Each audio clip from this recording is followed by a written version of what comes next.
مش هتعملي لها يعني ياما؟ لا مش عامله انا لا اكل ولا عامله ولا ما اكل. تكسفنيش قدامها ياما. اكسف؟ امال انت جاي وفرحان قوي وانا قلت ايه دي؟ ده انت جايب حاجه لاختك. خلاص ماشي ياما. ماشي ايه؟ انت بتعمل الحاجات دي ليه؟ هاخدها وامشي والله بقى ياما. العظيم ما انت واخدها. ازاي؟ ولا انت واخدها؟ ادبا ليك وادبا لمراتك. يعني ايه ياما مش هاخدها؟ هناك روح اعمل لها هناك يلا. ياما هات. طب معلش اوعى ياما اروح اقول يا لها إيه؟ عم. ياما مش هينفع. مش هينفع. روح هات لها يابا واكلت.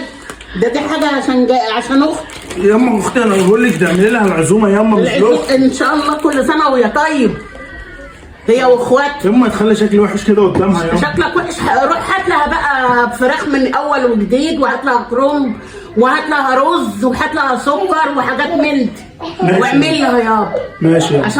عشان تاني مره ما تجيش تقول لي اعمل اكل لمراتك. ماشي ياما. يلا.